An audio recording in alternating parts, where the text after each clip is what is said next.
So next let's start about the concept of activation energy.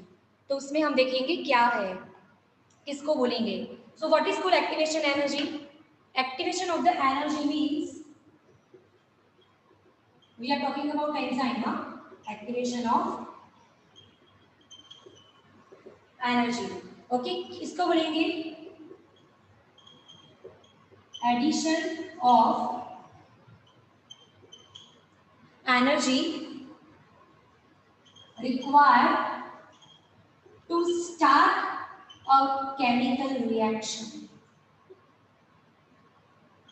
अगर आपको कोई भी केमिकल रिएक्शन स्टार्ट करनी है, so whatever energy you need that is called activation energy.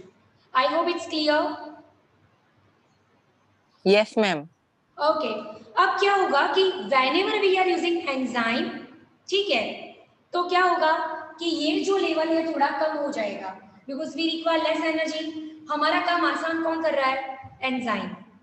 तो देखो, whenever there is an exothermic reaction, okay, the substrate must go through a much higher energy state and that is called transition state.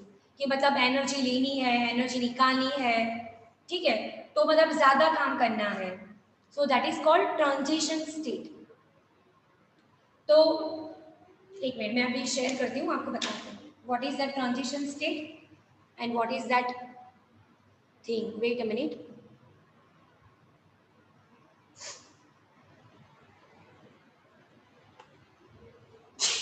Sorry. See, is it visible?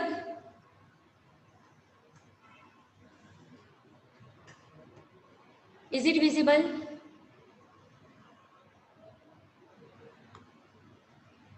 Is it visible? Yes, ma'am. Okay. Yes. तो देखो यहाँ पे एक आपको graph दिखाया है, ठीक है, और दिस इज योर सबस्ट्रेट. अभी आपको कोई काम स्टार्ट करना है तो see this is your transition state, और whenever you activate enzyme तो देखो it require this energy. See, and that is called activation energy with enzyme, that is without enzyme. तो देखो एंजाइम के बिना भी काम तो होगा लेकिन ज्यादा, देखो ट्रांजिशन स्टेट वाला. बट व्हेनेवर एंजाइम टाइम ज्यादा ले जा. हाँ दिख रहा मैम, टाइम ज्यादा लेगा है ना? नहीं, टाइम, हाँ टाइम ज्यादा लेगा और एनर्जी भी ज्यादा लेगा. But whenever enzyme is there तो देखो काम आपका इजीली हो रहा है. यस और no? Yes ma'am. Okay, so that activation energy क्या है वो? It is a difference between average energy of the substrate and transition state energy. इन दोनों का difference, that is called activation of energy. Yes और no? Yes ma'am. समझ में आया? Yes ma'am. ओके ओके, ज्यादा डिटेल में जाने की जरूरत नहीं है, आपको सब केमिस्ट्री में आएगा. अभी इतना याद रखो कि क्या हुआ मतलब. Now which factor they affect enzyme activity? तो टेम्परेचर एंड पीएच, कंसंट्रेशन कितना है, ज्यादा है कम है of the substrate. Next one is presence of inhibitor. देखो हर एक जो रिएक्शन है उसका एक ऑप्टिमम टेम्परेचर होता है. What is the meaning of optimum? What is the meaning of optimum? बताऊं आपको ऑप्टिमम का मतलब क्या होता है? Yes ma'am. ऑप्टिमम मतलब कि उस टेम्परेचर पे उसकी एक्टिविटी हाईएस्ट है, उसको बोलेंगे ऑप्टिमम. तो देखो ये जो है यहाँ पे टेम्परेचर, ऑप्टिमम एक्टिविटी 35. अगर आप 35 से ज्यादा ले जाओ या कम ले जाओ तो इतना वो काम नहीं दिखाएगा. So that is called optimum. Optimum pH हो सकता है, ऑप्टिमम टेम्परेचर हो सकता है. Are you getting my point? देखो यहाँ पे pH, what is optimum pH? 8. 7 बेटा. सी ये स्ट्रेट लाइन ड्रॉ करो, दैट इज 7. समझ में आया बेटा? Yes ma'am. हाँ, तो अगर आप, तो ये सारे फैक्टर कि मतलब पीएच कौन सी है whenever you are doing a reaction, pH कितना है, टेम्परेचर कितना है, कोई इनहिबिटर है. What is meaning of inhibitor? Inhibitor मतलब कि जिसकी वजह से आपकी प्रोसेस नहीं हो रही है, कहीं पे कुछ वो मतलब क्या करेगा, इनहिबिट करेगा. तो मतलब कोई ऐसा मॉलिक्यूल है कि इंस्टेड ऑफ एंजाइम वो दूसरे के साथ बाइंड कर रहा है. सो that is called inhibitor. Inhibitor it is a negative term, वो काम नहीं करने देगा. तो और कंसंट्रेशन और सबस्ट्रेट, अब मान लो मेरे पास 10 सबस्ट्रेट है और एंजाइम 5 है. ओके, तो काम होगा कि नहीं होगा? होगा. लेकिन अपोजिट, मेरे पास सिर्फ 2 ही सबस्ट्रेट है, ठीक है, और एंजाइम मेरे पास 10 है, तो वो चीज भी अफेक्ट करेगी कि कंसंट्रेशन कितना है सबस्ट्रेट का और एंजाइम का रेशियो कितना है. So it should must be equal concentration, मतलब प्रॉपर होना चाहिए. It's not like that way कि एंजाइम कम है सबस्ट्रेट ज्यादा है तो काम आपका नहीं होगा. आई hope it's clear. Yes, ma'am. Yes, ma'am. Which factor affect enzyme activity? Temperature and Temperature and pH, concentration of concentration of the concentration of the substrate, substrate, presence of Presence of inhibitor. What do you mean by inhibitor?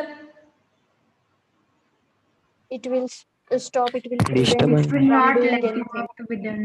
देखो यहाँ पे highest activity, optimum मतलब हर एक enzyme अलग अलग, क्योंकि enzyme भी बहुत सारे हैं, तो हर एक एंजाइम का अपना ऑप्टिमम पीएच होता है, अपना अलग टेम्परेचर होता है. इसीलिए मान लो कोई चीज़ है, खाने की चीज़, ठीक है, तो क्या हो रहा है खाने की चीज़ कि अगर आपने उसको बाहर रखा तो वो खराब हो जाएगी.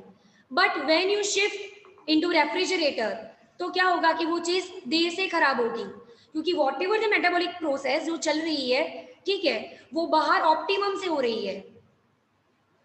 And whenever you are lowering down the temperature तो काम कैसा हुआ, slow down. Are you getting my point? Yes, ma'am. Are you getting my point बेटा? Yes, teacher. तो बाहर जो टेम्परेचर था वो एंजाइम के लिए ऑप्टिमम था, और जैसे ही आपने फ्रिज में रखा तो वो टेम्परेचर फेवरेबल नहीं है, तो काम धीरे से हो रहा है. तो हर एक एंजाइम का अपना प्रॉपर टेम्परेचर होगा, पीएच होगा. सी मिडल वाला जो है दैट इज ऑप्टिमम. देखो यहाँ पे दैट 37 इज ऑप्टिमम, 37. पीएच भी देखो यहाँ पे optimum that is 7. It's clear? Yes, ma'am. और देखो यहाँ पे Yes, एट ma'am. Low temperature your enzyme activity कैसी होगी आपकी, इनएक्टिव, और हायर टेम्परेचर पे एंजाइम डिस्ट्रॉय हो जाएगा. उसका मैं आपको एग्जांपल दूं, अगर आपको मैं एग्जांपल दूं तो प्रोटीन का एग्जांपल है दैट इज एग. एग, अगर आपने एग को गरम तवे पे रखा तो क्या हुआ, व्हाट विल हैपन? एग, अंडा जो है उसको आपने गरम तवे पे रखा तो क्या होगा, व्हाट विल हैपन? ऑमलेट बन जाएगी. यस और नो? Yes, ma'am. हाँ, तो वो जो है वो भी आपका एग वाइट प्रोटीन है. तो अगर आपने ज्यादा टेम्परेचर दिया तो आपका प्रोटीन डिस्ट्रॉय हो जाएगा. You can not revert back. आप ऑमलेट में से फिर से लिक्विड नहीं बना सकते, तो वो आपका डी नेचर हुआ. लेकिन उस लिक्विड को आपने फ्रिज में रखा तो whenever you remove from the fridge at normal temperature तो आपको फिर से वो लिक्विड स्टेट में ही मिलेगा. तो at lowering temperature you are just inactivating protein enzyme, but at higher temperature you are denaturing, you are destroying protein, you are destroying enzyme. तो higher temperature से आप रिवर्ट नहीं कर सकते, लोअर पे आप कर सकते हो. कुछ समझ में आया मैं क्या बोल रही हूँ? Yes, ma'am. या अंडे वाला Yes, एग्जांपल ma'am. याद रखना है ना, कि हायर पे आपने ले गए, आप हायर पे ले गए तो डी नेचर हुआ, और लोअर पे ले गए तो you at least you can revert back. आपको इसी फॉर्म में तो मिलेगा, लिक्विड फॉर्म में तो मिलेगा. What is optimum? What is optimum? The highest temperature. Highest activity, मतलब अपना जो रिएक्शन है वो हाईएस्ट लेवल पे दिखाएगा कि मतलब फटाफट वो काम कर रहा है with high efficiency. That is called optimum activity. Yes और नो? Yes, ma'am. बाकी पता दिख रहा है आंसर आपको? Yes, teacher. Yes, ma'am. જો અહીં એક્ઝામ્પલ આપેલું છે હાઉ ટેમ્પરેચર અફેક્ટ, જો બે એક્ઝામ્પલ છે. Inorganic catalyst, we are talking about inorganic catalyst कि जहाँ पे कार्बन नहीं है वो हाई पे भी काम कर सकते हैं, ठीक है. बट एंजाइम्स, अगर हम एंजाइम की बात करें, प्रोटीन वो तो कार्बन कंटेनिंग कंपाउंड है. एंजाइम प्रोटीन, प्रोटीन किसका बना है? Protein is composed of amino acid. तो कार्बन था बीच में, कार्बन अमीनो एसिड. हाँ कार्बन था बीच में, यस या नो? Yes ma'am. Yes. तो कार्बन वाला चीज है, वो कार्बन वाला चीज है, यस, जो कार्बन वाली चीज है they get damage at higher temperature more than 40. लेकिन अगेन एक्सेप्शन बैक्टीरिया, तो उसको बोलेंगे थर्मोफिलिक ऑर्गेनिज्म. फिलिक का मतलब होता है लव. तो कुछ ऑर्गेनिज्म ऐसे होते हैं कि अगर आप उसको 80 दो 90 दो तो भी वो लोग रहेंगे, वी कैन नॉट सर्वाइव. लेकिन बैक्टीरिया वो सर्वाइव करेंगे, वो तो हाई सॉल्ट है तो भी सर्वाइव करेंगे, तो उसको बोलेंगे फिलिक. अगर टेम्परेचर है तो इट इज कॉल्ड थर्मोफिलिक. तो ये एक्सेप्शन है. क्या exception? Thermophilic organism they get stable even at high temperature, लेकिन उसके अलावा दूसरा कोई स्टेबल नहीं रहेगा. इवन वी कान, हम भी नहीं कर सकते ना adapt. Next one is that is concentration. See यहाँ पे कंसंट्रेशन देखो, यहाँ पे this round structure, okay, that is your substrate. Round structure it is your substrate और दिस इज योर एंजाइम. अब देखो एंजाइम आपकी ज्यादा है, सबस्ट्रेट कम है. Are you getting my point? Yes teacher. देखो यहाँ पे तो काम हो रहा है, देखो इक्वल, और यहाँ पे देखो सबस्ट्रेट ज्यादा है और एंजाइम कम है. अभी सिर्फ ये देखो कि मैडम क्या समझाने की ट्राई कर रहे हैं. यहाँ पे पहले केस में सबस्ट्रेट कम है, एंजाइम ज्यादा है, यहाँ पे इक्वल, और दूसरे स्टेट में सबस्ट्रेट ज्यादा है, एंजाइम कम है. Are you getting my point? Yes ma'am. तो मैं आपको समझाती हूँ ये चीज. यस, ये चीज क्या बोल रही है. देखो यहाँ पे wait a minute.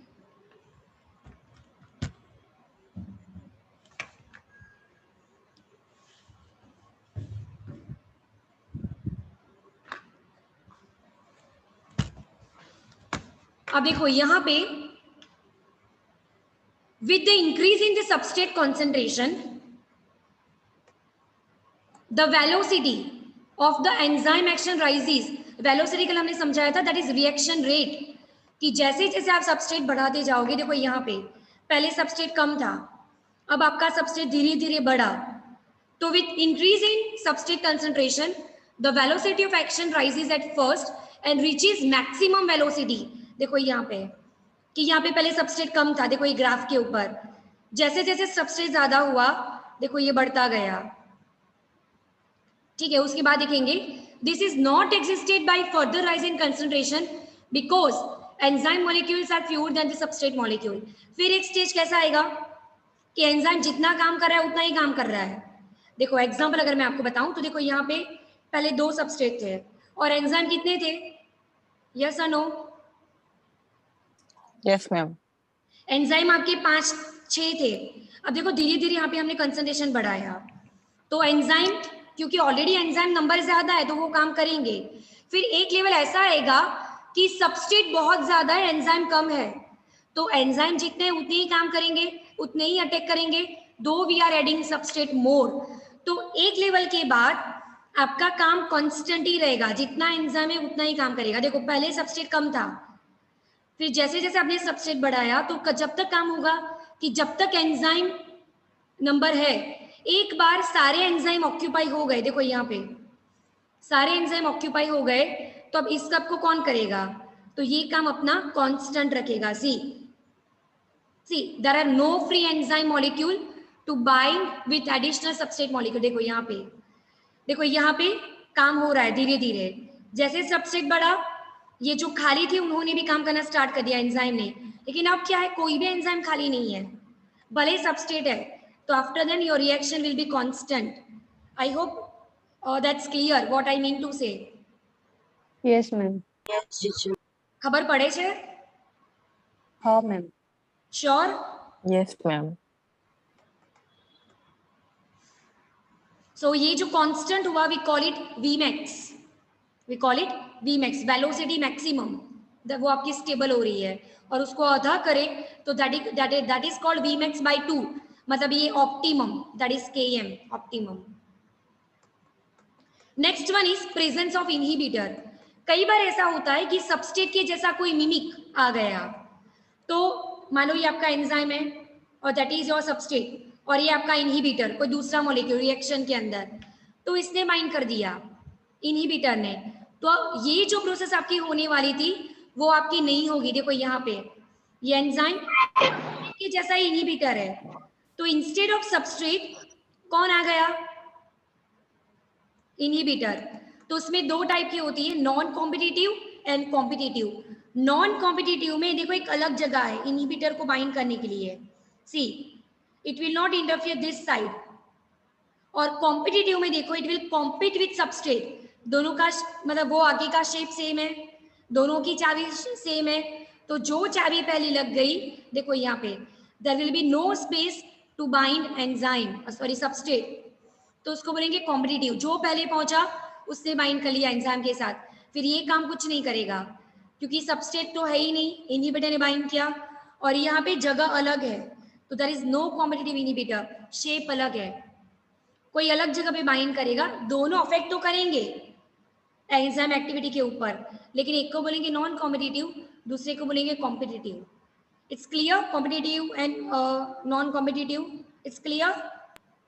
Yes, ma'am. Yes, ma'am. क्या होगा नॉन कॉम्पिटिटिव में? क्या होगा? What will happen in non ज्यादा असर नहीं कॉम्पिटिटिव? करेगा. फर्क बेटा, फर्क तो पड़ेगा, लेकिन क्या होगा कि वो इतना नहीं, मतलब कंपटीशन नहीं है, अलग ही जगह है एंजाइम के ऊपर इनहिबिटर बाइंड करने के लिए, और यहाँ पे it will compete with this one. जो की लग गई उसे कॉम्पिटिटिव हाँ, लेकिन बोलेंगे. बेटा एग्जाम में ये मत लिखना कि की लग गई, ऐसे बोलना कि एक्टिव साइट जो है वो सेम है किसके लिए? Subset as well as inhibitor के लिए. तो जो पहले गया वो बाइंड करेगा, तो देखो यहाँ पे इनहिबिटर बाइंड हो गया, तो there will be no space to bind with substrate, तो आपको काम नहीं मिलेगा, प्रोडक्ट आपको नहीं मिलेगी, whatever you desire, whatever you want. Clear बेटा? क्लियर? Yes, ma'am. यस और नो? Yes. देखो यहाँ पे एक एग्जांपल दिया है कॉम्पिटिटिव का, कि मेलोनेट जो है it is similar to succinate. Malonate और सक्सीनेट दोनों सिमिलर है, ठीक है, तो चाहिए सक्सीनेट लेकिन बाइंड कर दिया मेलोनेट ने. देखो इट इनहिबिट सक्सीनेट डिहाइड्रोजनेस. देखो सक्सीनेट उसमें से क्या बन रहा था? फ्यूमरेट, लेकिन इंस्टेड ऑफ सक्सीनेट कौन आ गया? Melonet. Melonet. तो आपका ये फ्यूमरेट नहीं बनेगा क्योंकि सक्सीनेट की जगह कौन आ गया? मेलोनेट. यस और नो? Yes, ma'am. भाई खबर पड़े છે દીકરા? Okay. Yes, ma'am. Now see, here is a classification of enzymes. और कल मैंने आपको बोला था you need to remember like ऑथलीन.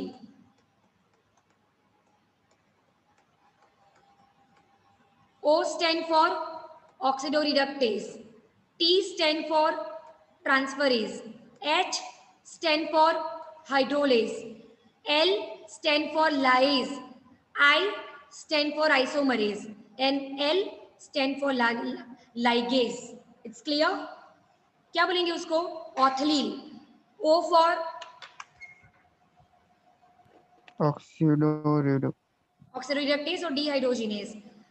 T for Transferase. H for Hydrolase. L for Lysis. then isomerase and ligase. अब देखो काम क्या है सबका वो आपको बताती हूँ मैं. ऑक्सीडोरिडक्टेज में ये टाइप के जो एंजाइम है वो ऑक्सीडेशन रिडक्शन प्रोसेस करेंगे. देखो यहाँ पे सबस्ट्रेट आपका ये रिड्यूस है और यहाँ पे ये ऑक्सीडाइज्ड है, तो देखो ये ऑक्सीडाइज हो रहा है, ये रिड्यूस हो रहा है, तो बेसिकली O2 ले रहा है, वो रिमूव कर रहा है, इलेक्ट्रॉन ले रहा है, इलेक्ट्रॉन रिमूव कर रहा है, आपको ये प्रोसेस पता है, ऑक्सीडेशन रिडक्शन? आपको पता है oxidation reduction reaction? Yes, teacher. Yes, ma'am. Basically ये S जो था ये ऑक्सीडाइज हुआ और ये था वो रिड्यूस हुआ, तो वो काम कर रहा है। ट्रांसफरेज मतलब कोई ग्रुप ट्रांसफर कर रहा है। देखो यहाँ पे Sg था और S डैश, तो G को उसने ट्रांसफर किया ग्रुप को C। You can see the change. You can see the change. Yes, teacher. Now see hydrolase. अब हाइड्रोलेस नाम ही बता रहे, इट इन्वॉल्व H2O। देखो ये आपका सबस्ट्रेट और ये आपका H2O, तो देखो AOH और ये अलग, तो by involvement of the water that is hydrolase. I hope are you getting? Yes. Now lyase, अब लाइज क्या करेगा पता है? लाइज क्या करेगा, वो बॉन्ड को तोड़ेगा, कॉम्प्लेक्स को सिंपल में करेगा। देखो यहाँ पे एग्जांपल, ये पूरा कॉम्प्लेक्स है, तो उसको कॉम्प्लेक्स ने तोड़ा, C X Y and then C C C bond, तो लाइज कॉम्प्लेक्स चीज को सिंपल कर रहा है, बॉन्ड को ब्रेक कर रहा है। लाइज समझ में आया? Yes, ma'am. Now isomerase, yes isomerase क्या कर रहा है, वो अपना आइसोमर बना रहा है। Isomer C A B C, उसने बनाया B C A, isomer mirror image, substrate और product both are mirror image. इधर वाले जो है दे ऑल आर सबस्ट्रेट, इधर वाले जो है दे आर प्रोडक्ट, तो एंजाइम की वजह से ये चेंज आ रहा है। तो देखो यहाँ पे they will form a mirror image, that is about isomerase. Is it clear? Yes, ma'am. और देखो लाइगेज, लाइगेज का मतलब होता है टू जॉइन, लाइगेज का मतलब होता है टू जॉइन। तो देखो यहाँ पे सब अलग है, एक्स अलग है, वाई अलग है और एटीपी यूज कर रहा है, तो क्या हुआ, एक्स वाई बना और एनर्जी यूज हुई, मतलब ट्राइफॉस्फेट में से डाइफॉस्फेट। लाइगेज मतलब टू जॉइन, यहाँ पे अलग अलग दो सबस्ट्रेट थे, अब वो जॉइन हुए, सो that is called ligase. So this clear about oxidative, transferase, hydrolase, lysis, isomerase and ligase. Is it clear? Yes, ma'am. Yes, ma'am. चलो फिर से रिवाइज करते हैं, Yes, ma'am. फिर से रिवाइज करते हैं। इस तरफ जो है लेफ्ट हैंड साइड जो है दे आर सबस्ट्रेट और राइट हैंड जो है they are product. Okay okay okay, तो ये ऑक्सीडेटिव एंजाइम क्या कर रहे हैं, वो क्या कर रहे हैं, कौन से प्रोसेस कर रहे हैं, oxidation as well as reduction. Transferase क्या कर रहा है, they replace group from this one, देखो यहाँ पे they replace the group, transferase. Hydrolase वो क्या कर रहा है, hydrolase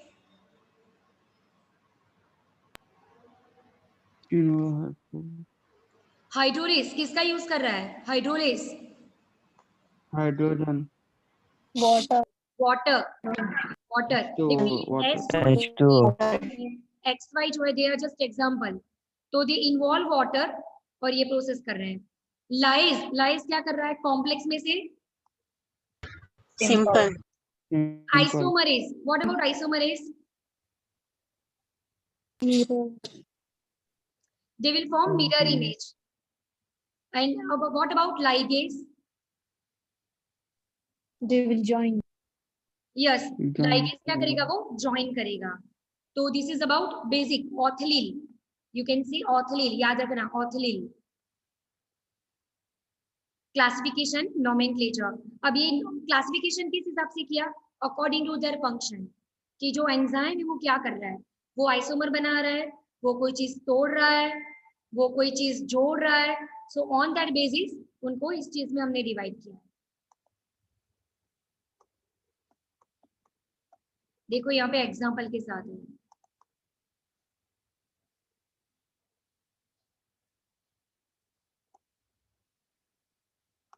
C here are the examples.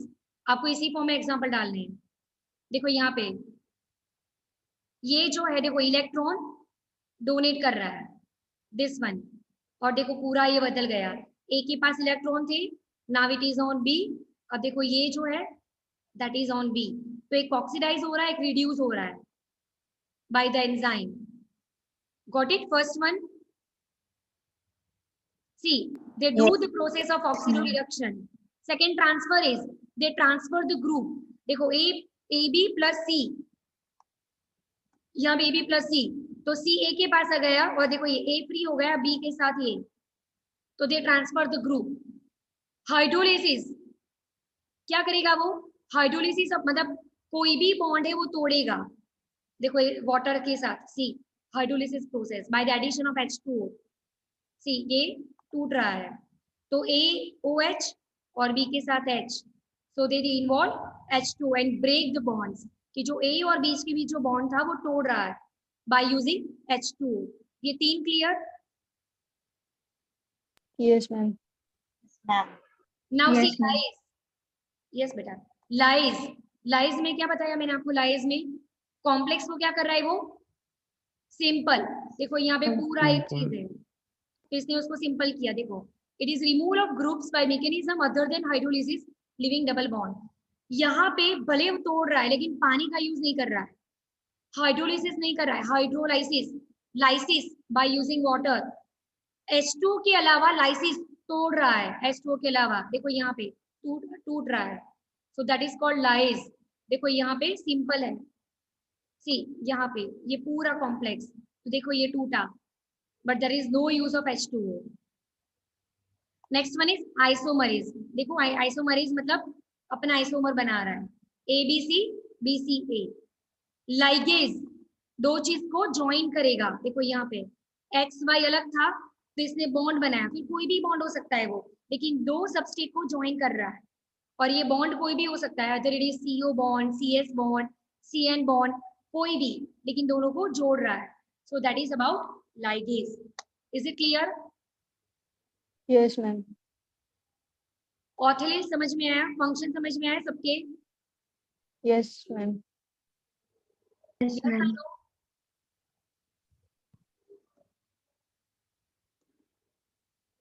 आज जो करवाया समझ में आया? Yes, ma'am. पहले हमने ये देखा था कि एंजाइम एक्टिविटी भी कौन सी चीज अफेक्ट करेगी. Yes, ma'am. Temperature. Optimum word हमने समझा. What is optimum?